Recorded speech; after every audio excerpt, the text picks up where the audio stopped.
Welcome once again to our channel. আমরা চলে এসেছি আজকের একটা দারুণ নতুন ব্লগ নিয়ে।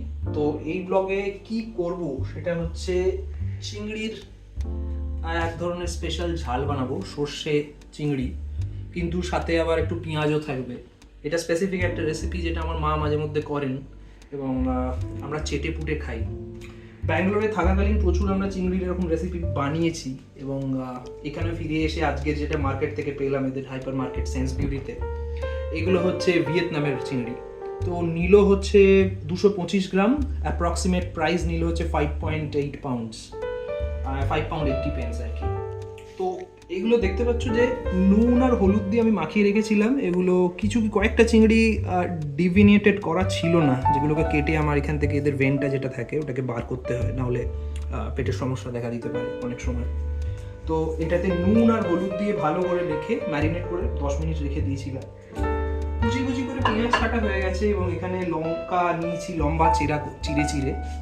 আর এইদিকে একটা মিক্সচার যেটা আমি একটু আগেই বানিয়ে নিয়েছি, টক দই, যেটা এখানে মানে ফুল ক্রিম ইয়োগার্ট বলে, সেইটা নিয়েছি। এবং তাতে আমাদের উইকফিল্ডের সর্ষে, যেটা আননোয়িংলি আমাদের সাথে লাগেজে করে ব্যাঙ্গালোর থেকে এখানে চলে এসছে মাস্টার্ড সিজনিং, সেইটা দিয়েছি। এবং এতে হলুদ, নুন এবং লঙ্কা গুঁড়ো, লাল লঙ্কা, সেইগুলো দিয়ে এটাও মোটামুটি ম্যারিনেট করে রেখে দিয়েছি।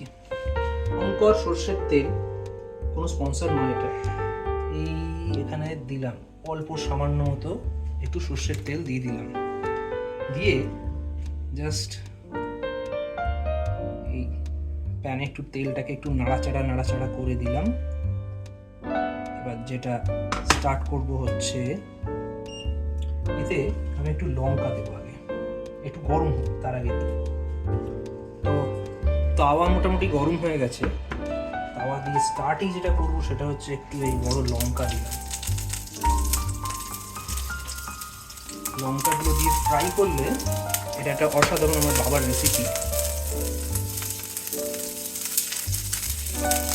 কোনো মাছের ঝাল বা কোনো কিছু বাড়িতে যখন বানাতে চাইছেন, আগে তেলের মধ্যে একটু লঙ্কা দিয়ে করবেন, দেখবেন যে ফ্লেভারটা আরও ভালো আসে। তো এবার আমি আস্তে আস্তে আমার যে প্রনসগুলো এখানে রয়েছে এখানে ফেলে দিলাম।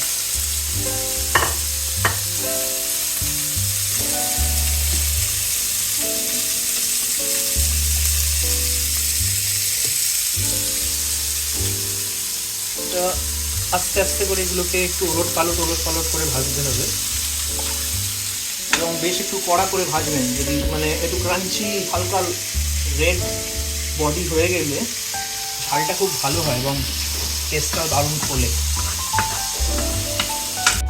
এখন দেখতে পাচ্ছ মোটামুটি একটা লাল একটা ব্রাউনিশ শেপ নিয়েছে, একটা গোল্ডেন ব্রাউন কালার। এবং এইটা আস্তে আস্তে যে করা হয়ে গেল, এবার এটাকে আমি তুলে নেব। ব্রাউন করে ভাজা হয়ে গেছে।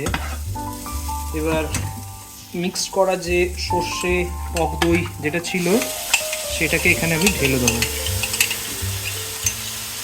পাতে পড়তেই লাফাতে শুরু করে দিয়েছেন এনারা।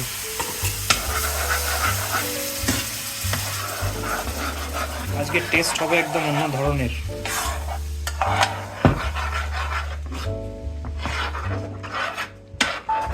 যদি মনে হয় কালারেশন একটু হলুদ কম হচ্ছে বা কিছু হচ্ছে, একটু হলুদ চাইলে দিয়ে দিতে পারেন। নুন পর্যাপ্ত মতো, যেমন টেস্ট সেরকম অবশ্যই দিয়ে দিতে হবে।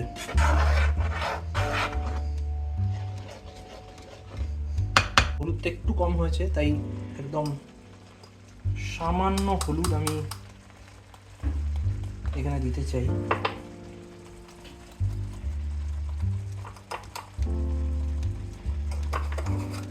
সামান্য হলুদ দিয়ে ফেললাম, এই যাতে কালারেশনটা একটু আসে। যদি চাও লালচে করতে লঙ্কাও দিতে পারো।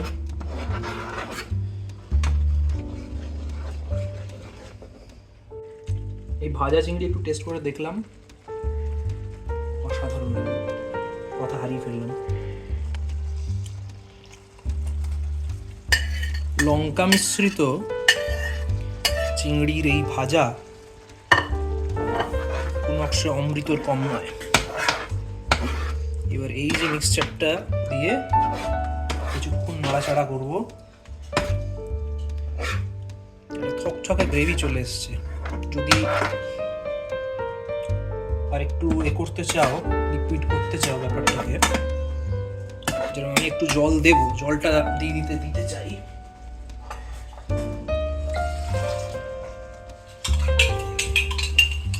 জলটা দিলে আখের একটু বয়েল করালে মশলাটা আরো খুলবে ভালো। অবশ্যই তোমাদের উপর।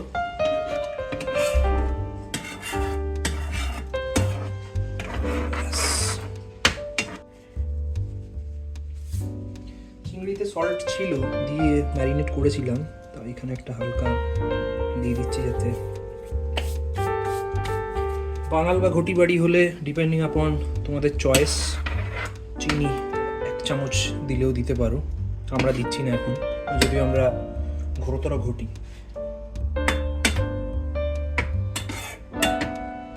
রান্না মোটামুটি কমপ্লিট এখন। তো শেষ করার আগে এখানে দেখছো একদম ফুটে উঠছে আমাদের খাবার।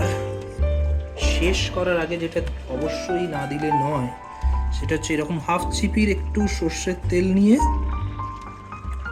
জাস্ট এটা দিয়ে দিলেই না মারাত্মক লেভেল হয়ে যাবে। আমি খুবই কম দিলাম, কিন্তু তোমরা 1 চামচ দিতে পারো অল্প করে। অয়েলি না করে এটাকে আরও সিম্পলিফাইড ভাবে করতে পারো, খুব কম তেল দিয়ে একটা ডেকচির মধ্যে বাটি চাপা দিয়ে, যেটা মানে চিংড়ি বা ইলিশ ভাপার আর কি, বা মাছ, যে কোনো ধরনের মাছ রান্না করার আর কি কমন একখানা ব্যাপার, প্রসেস যেটা দিয়ে করা যায় ভাপা বানানোর মেন ইয়ে আর কি। তো সেটাতেও এরকমভাবে দিয়ে দেওয়া যায়। এবার যে সর্ষের তেলটা আমি দিয়েছি একটু মিক্স করিয়ে চারিদিকে দিয়ে দিলাম, গন্ধটা তাহলে বেশ ভালো আসবে। আর যেহেতু অনিয়ন দিয়েছি বলে গ্রেভিটা দইয়ের সাথে থকথকে হয়ে গেছে, এবং আশা করছি খেতে খুবই ভালো হবে। একটু টেস্ট করার পালা।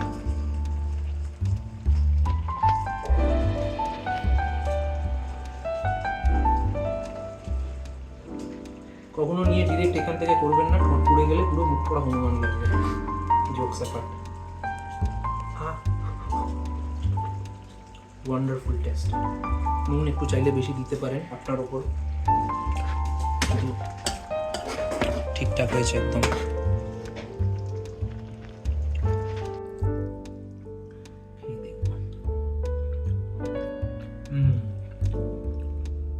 দারুণ, কথা হবে না, দারুণ হয়েছে।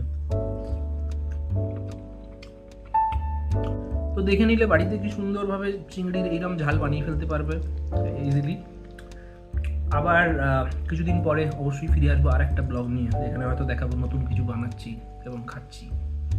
ভালো থেকো, সুস্থ থেকো, and definitely like, share and subscribe to our channel. By.